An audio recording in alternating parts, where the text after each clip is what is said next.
बीते दिन उत्तर प्रदेश के कानपुर में उस वक्त सब लोग हैरान हो गए जब एक कपड़ा व्यापारी के बेटे की रंगदारी मांगकर उसकी जान ले ली। कपड़ा व्यापारी के बेटे कुशाग्र की जान लेने में शामिल मुख्य आरोपी प्रभात ने फुल प्रूफ प्लानिंग के तहत इस वारदात को अंजाम तो दिया था, लेकिन उसकी चालाकी ज्यादा देर तक नहीं चल सकी। तो वहीं आरोपियों ने इस मुद्दे को भटकाने की भी बखूबी कोशिश की। इस मामले में अब नए खुलासे हो रहे हैं, जिसमें से एक खुलासा है कि आरोपी ने फिरौती के लेटर में एक विशेष धर्म का नारा लिखा था। लेकिन क्यों? इस पर यूपी के पूर्व सीएम अखिलेश यादव ने प्रतिक्रिया दी है।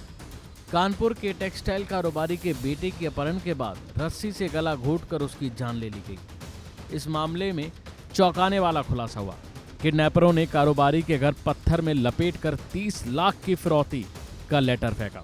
उस लेटर में एक विशेष समुदाय का नारा लिखा हुआ था।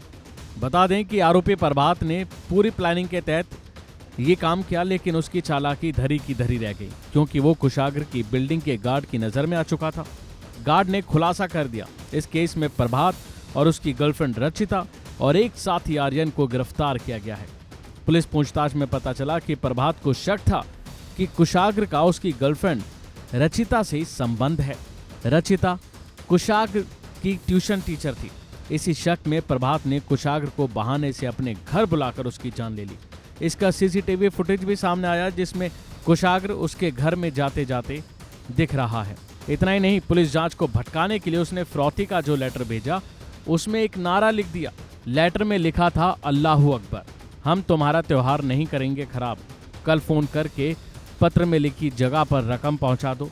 अल्लाह पर भरोसा रखना, हम तुम्हारा नुकसान नहीं चाहते। इस पर सपा अध्यक्ष अखिलेश यादव की प्रतिक्रिया सामने आई है। अखिलेश यादव ने एक्स पर लिखा है कि कानपुर में एक टेक्सटाइल व्यापारी के पुत्र के अपहरण और हत्या के मामले में अपराध को एक समुदाय विशेष से जोड़कर फिरौती की मांग करना और ऐसा करके पुलिस का ध्यान भटकाने की साजिश बेहद ही गंभीर मामला है।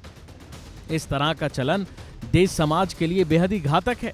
इस पर सख्त से सख्त कार्रवाई होनी चाहिए। जाहिर है कि रायपुरवा थाना क्षेत्र के आचार्य नगर में रहने वाले मनीष कनोडिया का सूरत में कपड़े का बिजनेस है और उनकी कानपुर के पिरोड में भी कपड़े की दुकान है। मनीष कनोडिया का बेटा कुशाग्र कनोडिया 16 साल की जिसकी उम्र है, वो जयपुरिया स्कूल में हाई स्कूल का छात्र है। सोमवार को शाम 4 बजे करीब वो अपने कोचिंग सेंटर के लिए निकलता है, लेकिन वहां नहीं पहुंचता। कुशाग्र जब देर रात तक घर नहीं लौटता तो उसके घर वालों को चिंता होने लगती है और खोजबीन शुरू करते हैं। परिजन कोचिंग सेंटर भी जाते हैं, लेकिन पता चलता है कि वो वहां पहुंचा ही नहीं था।